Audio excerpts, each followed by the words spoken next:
Երևանի քաղաքապետարանի դիրքորոշումը հետևյալն է, որ ցանկացած, այսպես ասած, կոռուպցիոն դրսևորում իր արժանի պատասխանը պետք է ունենա ու կապ չունի, թե դա ինչ պաշտոնյայի կողմից է անում, դա կլինի, չգիտեմ, առաջատար մասնագետ, վարչության պետ, թե այլ պաշտոնատար անձ, բայց այս մասով մենք որոշ անհանգստություններ ունենք, իսկ անհանգստությունները կայանում է հետևյալում, օրինակ տեսեք, տարեսկզբի այն ձերբակալությունները, որ տեղի ունեցան Երևանի քաղաքապետարանի, մասնավորապես հասարակական ծառայության, հասարակական կարգի ծառայության պետի, ինչպես նաև տեղյակ եք, որ ձերբակալվեց նաև կոմունալ տնտեսության վարչության պետը, երկուսն էլ կալանավորվեցին, բայց այդտեղ մի հետաքրքիր բան կա, էլի իրականում բոլորի անմեղության կանխավարկածը հաշվի առնելով մի դեպքում մարդը կալանավորվում է ինչ-որ մի միջնորդություն ենթադրյալ իրականացնելու համար, մյուս պաշտոնյան ձերբակալվում է նման միջնորդությունը մերժելու համար։ Դրա համար մեզ համար կան օրինակի համար այդ տեսանկյունից խնդրահարույց իրավիճակներ, մասնավորապես նաև կարող եմ շեշտել Արաբկիր վարչական շրջանի, պարոն Արամ Ազատյանի կալանավորման փաստը,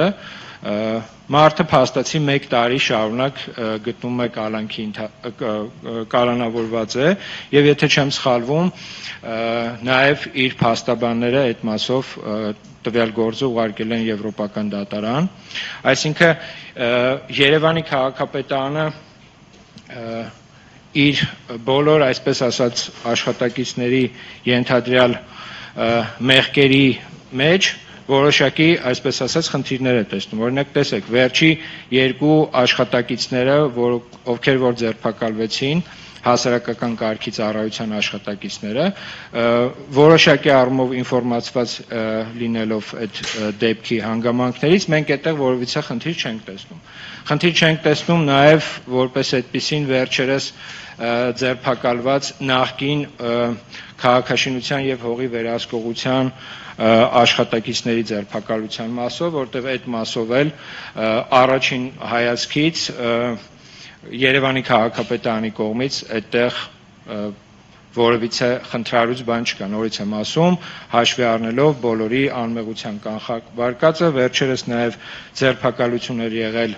Շենքավիթ վարչական շրջանի նախկին աշխատակիցի թե աշխատակիցների, եթե չեմ սխալվում, երեք էլ ռեպորտաժ է պատրաստել հանրային հեռուստաընկերությունը, այսինքն այս գործերի մասով դեպքեր կան, որ մենք միանշանակ համակարծիք ենք, որպես այդպիսին տեղի ունեցողի հետ, բայց որոշ դեպքերում էլ, որոնք արդեն նշեցի, խնդրահարույց են մեզ համար,